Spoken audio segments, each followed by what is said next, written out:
दूर करो दुख दूर करो, दया करो भगवान, मन मंदिर में उज्जवल हो आपका निर्मल ज्ञान। जय जय श्री राधे। राधे राधे दोस्तों आज मैं आपके सामने लेकर आई हूँ माघ माह का 15वां अध्याय। तो चलो अध्याय शुरू करते हैं। दत्तात्रेय जी कहने लगे कि हे राजन, प्रजापति ने पापों के नाश के लिए प्रयाग तीर्थ की रचना की। सफेद गंगा जी और काली यमुना जी के जल की धारा में स्नान का महत्तम भली प्रकार सुनो। जो इस संगम में माघ मास में स्नान करता है वह गर्भ योनि में नहीं आता। भगवान विष्णु की दुर्गम माया माघ में प्रयाग तीर्थ पर सब नष्ट कर देती है। माघ मास में प्रयाग में स्नान करने से मनुष्य अच्छे भोगों को भोगकर ब्रह्मा को प्राप्त करता है।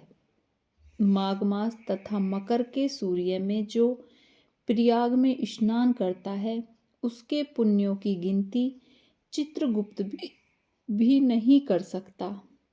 100 वर्ष तक निराहार रहकर जो पुण्य प्राप्त होता है वही फल माघ मास में 3 दिन प्रयाग में स्नान से होता है।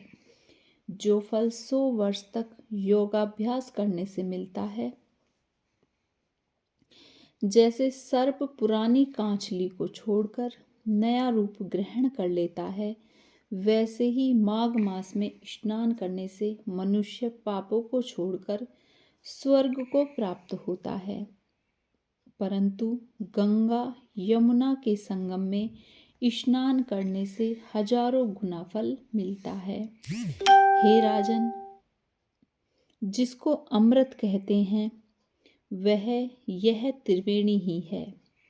ब्रह्मा, शिव, रुद्र, आदित्य, मरुतगण, गंधर्व, लोकपाल, यक्ष, गुहाक, किन्नर, अणिमादि गुणों से सिद्ध तत्वज्ञानी ब्रह्माणी,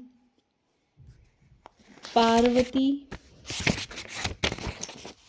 लक्ष्मी, सची, नैना, दिति, अदिति, संपूर्ण देव पत्नियां तथा नागों की स्त्रियों घृताची, मेनका, उर्वशी, रंभा, तिलोत्तमा, अप्सरागण और सब पितर मनुष्यगण कलयुग में गुप्त और सतयुग आदि में प्रत्यक्ष सब देवता माघ मास में स्नान करने के लिए आते हैं।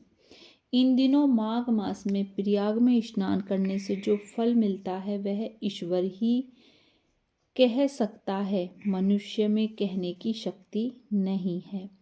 हजारों अश्वमेध यज्ञ करने से भी यह फल प्राप्त नहीं होता। पूर्व समय में कांचन मालिनी ने इस स्नान का फल राक्षस को दिया था और इससे वह पापी मुक्त हो गया था। बोलो सच्चे दरबार की जय। यहाँ पर 15वां अध्याय समाप्त होता है।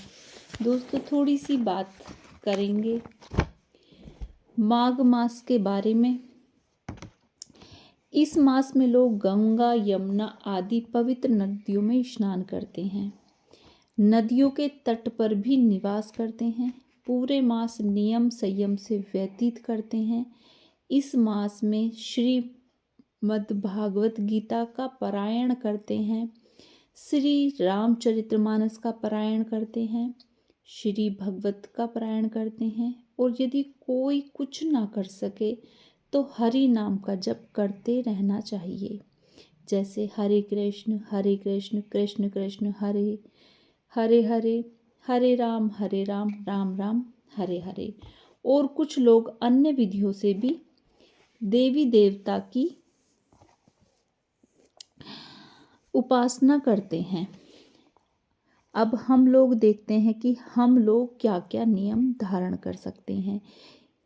पहला, सूर्योदय से पहले स्नान करना होता है। ये चीज़ मैंने इसके ऊपर अलग से एक वीडियो बनाकर डाली हुई है। अगर आपने वॉच नहीं की है तो आप वॉच कर सकते हैं। भगवान की स्पेशल आरती कर सकते हैं उसके बाद तुलसी महारानी के समक्ष कम से कम 4 माला जप कर सकते हैं। भगवत गीता का पाठ कर सकते हैं। पूरा भागवत पारायण नहीं कर सकते तो प्रहलाद महाराज का प्रसंग या ध्रुव महाराज का प्रसंग आदि का पारायण कर सकते हैं। भगवान को विशेष भोग लगा सकते हैं। ठंड का महीना है तो ठंड में रुचिकर लगने वाला व्यंजन बनाकर खिला सकते हैं, जैसे कि गरम गरम कुछ भी चीज़ बनाकर भगवान को आप खिला सकते हैं। आप चाहें तो भूमि पर शयन कर सकते हैं, एक समय भोजन कर सकते हैं और ब्रह्मचर्य का पालन कर सकते हैं।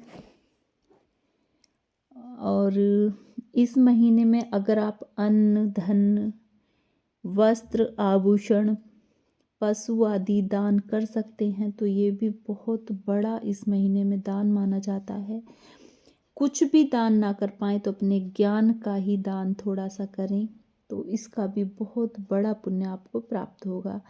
श्री भगवत गीता में बताया गया है कि मनुष्य को यज्ञ, दान और तप सदैव करते रहना चाहिए, कभी भी इसको छोड़ना नहीं चाहिए। अब देखते हैं हम लोगों का यज्ञ, तप और दान क्या है। तो यज्ञ है हमारा संकीर्तन, यज्ञ अर्थात हमारा जप और कीर्तन। तप हो गया हमारा ब्रह्म मुहूर्त में उठना, स्नान करना, जप करना, एकादशी व्रत करना आदि, ये हमारे तप में हो गए। अब दान की बात करें तो दान है हमारा हरि नाम के महत्व को लोगों को बताना और भगवान की सेवा में धन अर्पित करना। जैसे कि मैंने आपको बताया है कि अगर आप किसी भी चीज़ का दान नहीं कर सकते तो आप ज्ञान का दान भी कर सकते हैं। तो ये हमारा दान हो गया। यही 3 छोटे से कार्य हैं जो सारे लोग बहुत बहादुर हैं, अवश्य कर सकते हैं। देखिए, माघ महीना सबसे पवित्र महीना माना जाता है और सबसे ठंडा महीना माना जाता है। कहते हैं कि इस महीने अगर आप स्नान करते हैं तो भगवान विष्णु की अनुकंपा उनके सर पर हमेशा बनी रहती है। अगर आप पूरे महीने स्नान नहीं कर पाते हैं तो आप लास्ट के 5 दिन या 3 दिन भी स्नान करके इस पुण्य को प्राप्त कर सकते हैं। एकादशी से पूर्णिमा तक आप इस स्नान को कर सकते हैं। इसके ऊपर मैंने अलग से एक वीडियो बनाकर अपने चैनल पर अपलोड किया हुआ है। अगर आपने वो वीडियो नहीं देखा है तो आप देख सकते हैं।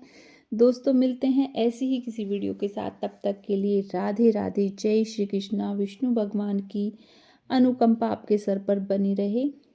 मिलते हैं 16वें अध्याय के साथ। तब तक के लिए राधे राधे, बाय बाय दोस्तों, बाय बाय।